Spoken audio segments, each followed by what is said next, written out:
दिनांक 25/5/2025 रोजी रांजणगाव गावाचे पोलीस पाटलाकडून आम्हाला एक माहिती मिळाली होती की खंडाळे रांजणगाव या दोघा गावातेमध्ये एका मेन रोडवरना म्हणजे पुण्यातून अहिल्यानगरला जाणाऱ्या रोडला उजवीकडे एक निर्जन स्थळामध्ये 3 शव अर्धवट जळाले असे मिळून आले होते। त्याप्रमाणे पोलिसाची टीम त्या ठिकाणी गेली आणि घटनास्थळावर वरिष्ठ अधिकारी आम्ही सुद्धा व्हिजिट दिली।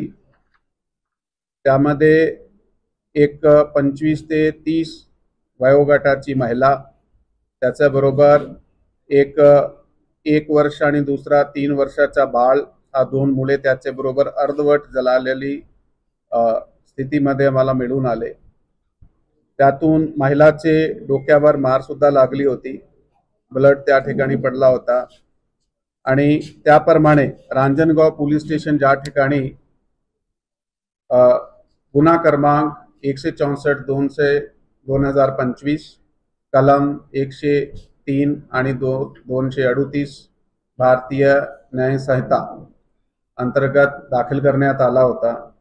तेव्हापासून पोलीस स्टेशनची टीम, त्याच्याबरोबर स्थानिक गुन्हे शाखाची टीम, वरिष्ठ अधिकाऱ्याचे पथक त्याच्यात सतत तपासामध्ये आरोपीचा शोध आणि विशेषतः ओळख पटलेली नव्हती मैताची ओळख पटण्यासाठी खूप काही उपक्रम करण्यात आले। त्यामध्ये 250 पेक्षा जास्त CCTVचा तपास करण्यात आला। 16,500 भाडेकरू तपासण्यात आले। रांजणगाव आणि पुण्याचे आजूबाजू ज्या ठिकाणी MIDC आहे, ज्या ठिकाणी बाहेरून येऊन कामगार काम करताय, त्याच्याबद्दल तपासणी करण्यात आली। त्या रस्त्यामध्ये 10 मिनिटांमध्ये 200 ते 250 व्हेकल पास होत आहे। CCTV मध्ये प्रत्येक व्हेकलची चाचणी करण्यात आली, परंतु टीमला कुठेतरी यश प्राप्त झाला नाही।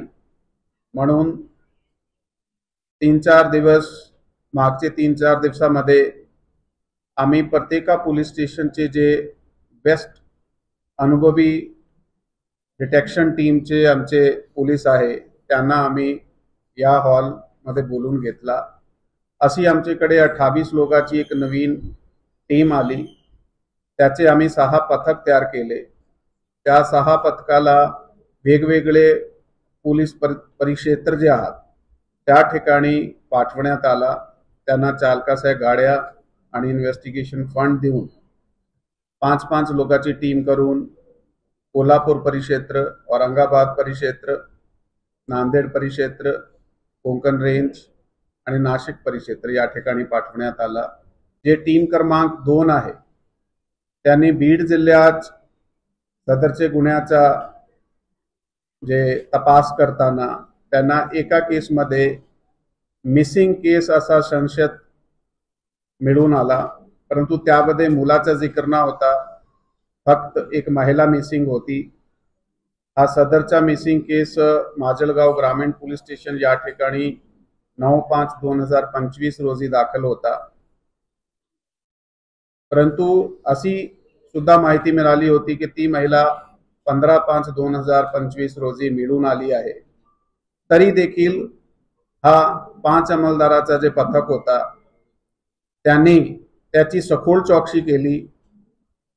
त्याची सखोल चौकशी केल्यानंतर त्या पोलीस स्टेशनची माहिती घेऊन त्यांनी स्थानिक गुन्हे शाखाचे आमचे पोलीस निरीक्षक शिलिमकरजी त्यांना संपर्क केला।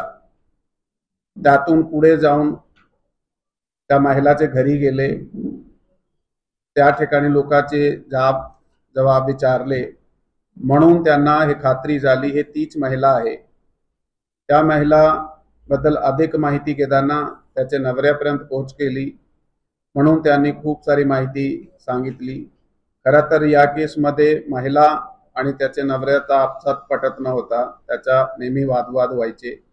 हा वादविवाद मिटवण्यासाठी त्याचा एक नातेवाईक जो हा गुन्ह्याचा आरोपी आहे त्याचा नाव गोरख पोपट बोखारे म्हणून आहे हा 36 वर्षाचा मूळ श्रीगोंदा अहिल्यानगर जिल्ह्याचा राहणार आहे, परंतु काही वर्षापासून हे रांजणगाव MIDC चे जवळ एका ठिकाणी राहत होता.